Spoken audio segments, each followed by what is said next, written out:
We usually talk about personal relationships on this channel, but in this video I want to talk about professional relationships because we spend a lot of time in those also, and we need to make sure that those feel aligned, emotionally safe, and are places where we can be vulnerable in many situations.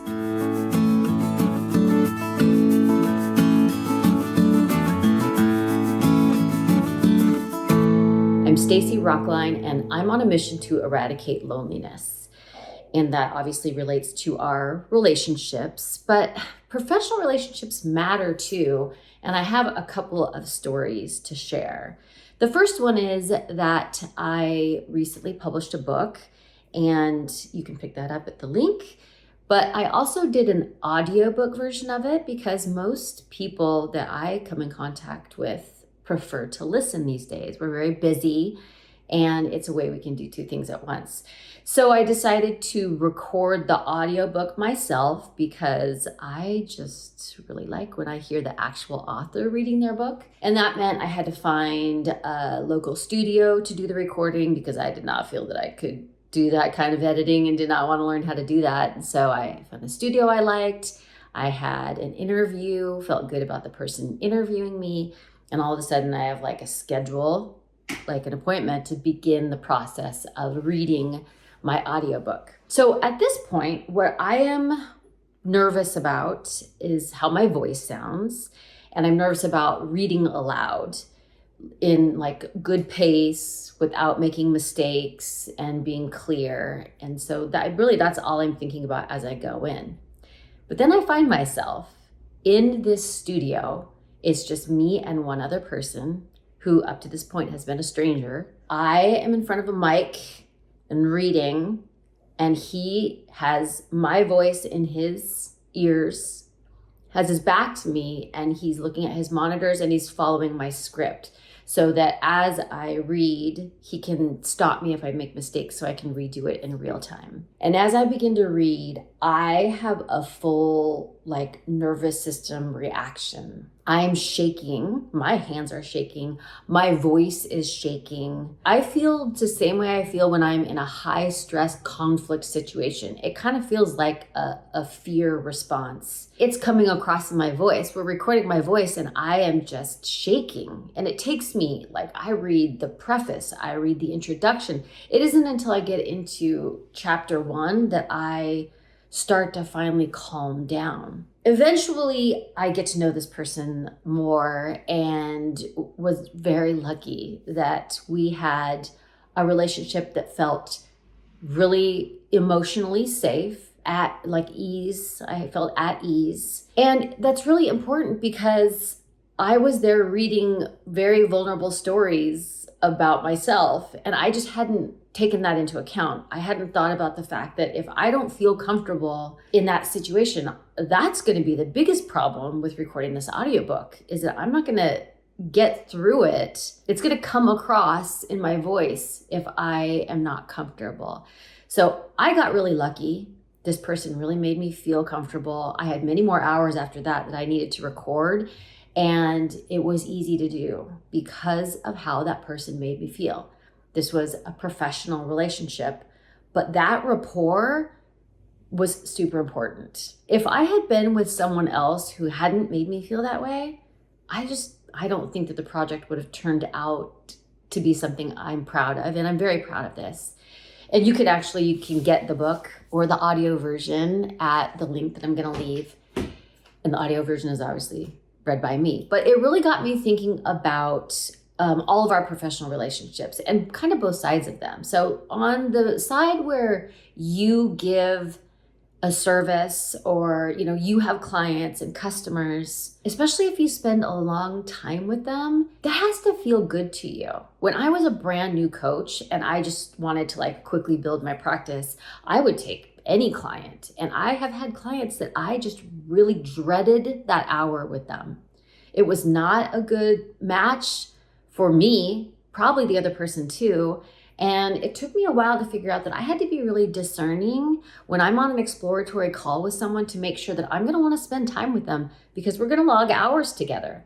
Like I think about my stylist. I see my stylist every 3 weeks because I have a lot of gray hair.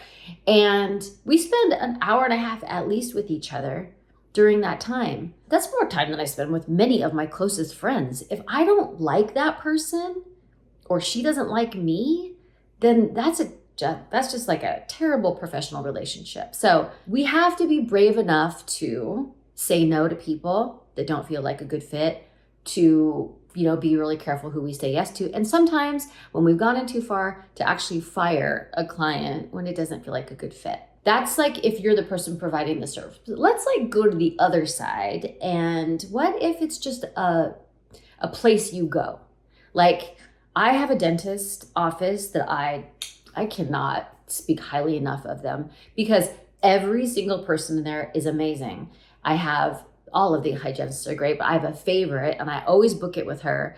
And I look forward to that appointment, an appointment that can cause people anxiety. They're getting all up in our business because it's just fun to hang out with her and spend an hour catching up. I have a doctor who I feel really safe with. And I need this because it's very vulnerable and I need to be able to describe everything, every vulnerable thing happening to me physically, sometimes mentally and emotionally. And if I'm not comfortable, I've been in situations where I haven't felt comfortable with the doctor. And so I don't share things I need to share, things I need for my care. It's so important that we realize like we're choosing them. Now I understand if you're at work, you can't always choose who your colleagues are. And that's not, that's something that you can still work with, but that's not what I mean. I'm talking about right now when you have free choice of where you're going to go spend your money, where you're going to spend your time, your energy, and be vulnerable. You have to feel comfortable there. And we get to choose those. I really want you to think about this as a matter of choice. Okay, one more story. I have 3 sons and I have been on preterm labor with all of them. So the first one, that was a surprise. I didn't realize that was going to happen and it did.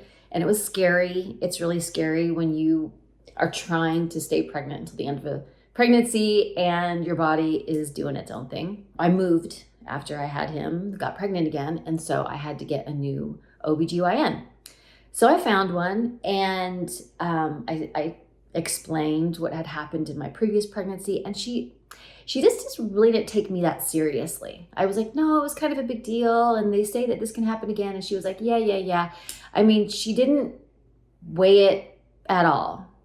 So to her shock and not mine, I, of course, had preterm labor. Because we had not taken any measures up to this point, it was a big deal. Like I ended up in the hospital.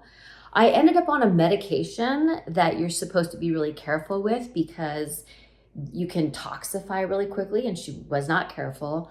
And I did end up, going into a toxified version of this, which was not safe for me and was not safe for the baby either.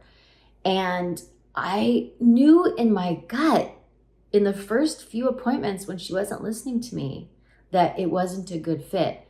But instead of getting a new OBGYN, I was like, you know what? It's going to be okay. I was talking myself out of it, even though I knew in my gut, this is what I want for you. I want you to not be in these situations. I want you to just open your calendar. Look at your calendar for the next 6 months. What appointments do you have? Who are you going to see? What professionals are you going to see? Do you like that relationship?